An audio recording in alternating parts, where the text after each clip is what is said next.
everyone, it's Movie Lover 120 here, and I am here with episode 15 of my Halloween Horror Movie Reviews Season 2.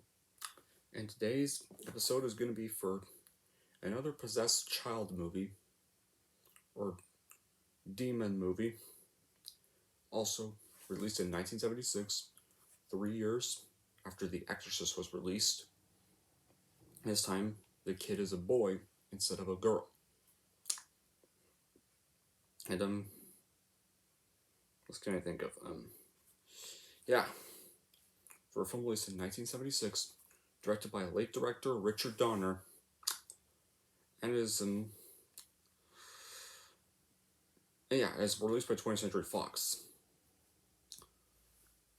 And I think it's personally better than The Exorcist. Yes. Today I'm going to be reviewing 1976's The Omen. And thank God it's the 1976 version and not the crappy 2006 remake. Ugh, but yeah. I think this movie is probably my favorite possessed child movie of all time. I love this film. It's got 3 sequels and a remake, which I'm going to mention at the end of this review. Yeah. So anyway, what is this movie about? Robert and Catherine Thorne seem to have it all. They are happily married and he is the U.S. ambassador to Great Britain, but they want nothing more than to have children. When Catherine has a stillborn child, Robert is approached by a priest at the hospital who suggests to take a healthy newborn whose mother has just died in childbirth. Without telling his wife, he agrees. After relocating to London, strange events and the ominous warnings of a priest lead him to believe that the child he took from that Italian hospital is evil incarnate. Or is an evil incarnate. Yeah. And it's the plot of the movie. Now, like I said, this is my favorite demonic or religious horror film, and my favorite possessed child horror film. Like, people can say The Exorcist is a better movie, but I disagree. I think this beats The Exorcist by a long shot. It gets just so enjoyable from start to finish. Even having one of the most iconic death scenes ever, and that is the priest's death, where the pole gets electrocuted and it falls and it stabs him right through. Such an iconic shot. So, what are the good qualities of this movie? Well, the idea of making the son of Satan disguised as a human boy start manipulating and possessing people to kill themselves is very original. Yeah. There's even some excellent cinematography and editing from Gilbert Taylor, who also did Star Wars and Doctor Strangelove. So yeah, and late director Richard Donner did a great job directing before he would later direct Superman and Superman 2 and The Goonies and Lethal Weapon, among quite a few. May he rest in peace. I mean, it's even deemed by many as the highlight of the pre-Superman direction. Yeah, although the difference was when he directed Superman 2, there was some studio interference, so eventually around 2005 he finally got to release his true cut of the movie. And then he went and he directed The Goonies, which is also another one of my favorite movies, and he directed Lethal Weapon, which is another one of my favorite buddy cop movies of all time. Well, and he directed the sequel, I think he did. Actually, I think he directed all 4 of the Lethal Weapon movies, but yeah. It's kind of like with this franchise, the first one was the only one he directed. Kind of like with the Jaws franchise, although Jaws shouldn't have had any sequels to begin with. Or Steven Spielberg only directed the first one because he refused to come back for Jaws 2. He knew how stupid it sounded, so he backed out of it. Although, I don't know what happened with this one, but he didn't direct any of the sequels. The acting is very spot on, especially from Harvey Spitzer Stevens, who plays Damien. He probably gives a really terrifying performance to the character, and he does well in making Damien such an intimidating, frightening kid character, and I think he's probably the most terrifying kid in cinema, along with Regan from The Exorcist. And Robert and Catherine Thorne are both very likable, well-developed main characters as they begin to grow weary of Damien's evil, cruel behavior. Yeah, especially even even Gregory Peck is very perfect as Robert Thorne. Yeah, I think all the actors' performances are good here. And Goldsmith's music is well composed, especially the memorable and terrifying song Avsatani. And aside from Asatani, the other pieces of Goldsmith's score fit very well for the film's dark tone. There are also tones that are subtle, and Damien himself is an unforgettable demonic antagonist. As a physical appearance alone is intimidating, he's a very unpredictable personality.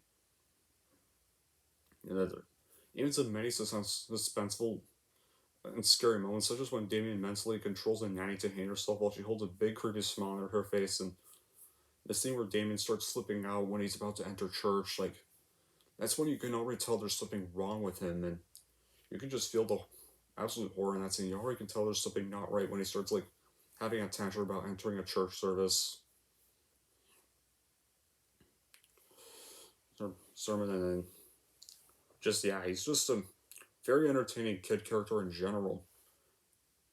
Like the horror elements all even work well too. Like there's no cheap horror elements. It's like all really well done and well built up, and so there's some brilliant plot development too, and it even has an extremely creepy and eerie atmosphere reminiscent to a Stephen King novel that fits the extremely chilling tone of the movie very well. And some even memorable scenes too, including a scene with dogs driving Robert or his friends out of the cemetery. And also the other memorable scene is the scene where the priest gets killed by the pole, which is probably a very iconic moment.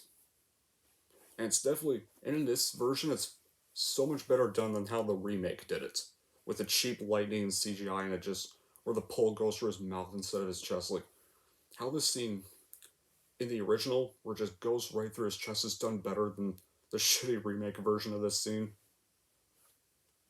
And the poster design is really well done with a silhouette of a dog underneath Damien's body to make the film more frightening. Yeah. So yeah, that is so yeah. I don't think I really have a lot of bad qualities with this film. Well, the only bad quality I have is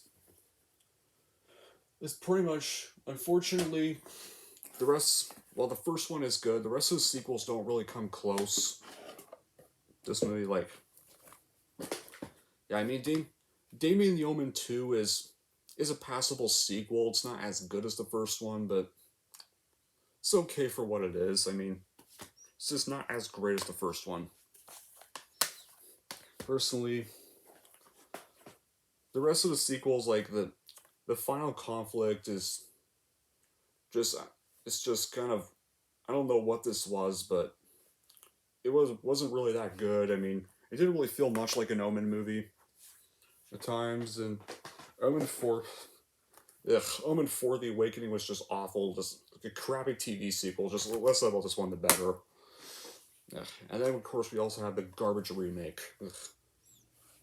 Like rest of the movies, aside from Damien Omen 2, don't even come close to this masterpiece, especially the shitty 2006 shot for shot remake and TV sequel The Awakening. Ugh. Yeah, because the remake is among some of my top worst remakes of all time. Like this remake was pretty much like just as unnecessarily needed as Gus Van Sant's Psycho and Travis Z's Cabin Fever. Like they just did a whole shot for shot moment.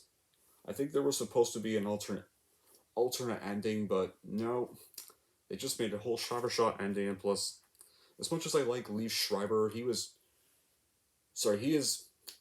not Gregory Peck at all in this. I thought, yeah, but yeah, so yeah. In the end, like only ones I kind of enjoy in this franchise are just the first one, and Damien No One 2 is just a passable sequel, but that's about it. I'll just put these back in the box set. I'll put my box set away. Alright. So, that's it for my review of The Omen, and here's how I'm going to rank it. I am going to give The Omen a 10 out of 10. Alright, and that's it for my review of The Omen. And that's it for this week's Halloween horror movie reviews week. So what's going to be next week? What's going to be kicking off next week? Well, speaking of that, guys, we are down to 2 more weeks of this season till Halloween comes. But what is going to be the next? one to kick off next week's review series. Well, or next week's episodes. Well, next week, to start off next week, on Sunday, we are going to be reviewing a prequel. A sci-fi horror prequel. This one is a prequel to probably one of the best John Carpenter movie of all time. However, there is one difference with this one. This one is actually an abomination. And was made way too damn late. Made in 2011, nearly 30 years after 1982, yes. Unfortunately, the crappy Thing prequel from 2011 is next. God! I'm gonna die reviewing this piece of shit. But anyway, on the good side of things, tomorrow, Halloween Kills comes out. It's finally happening. So yeah, until then, that'll be it for this episode. Thank y'all for watching, and if you like this and want to see more, then don't forget to like, subscribe to Movie Lover 120.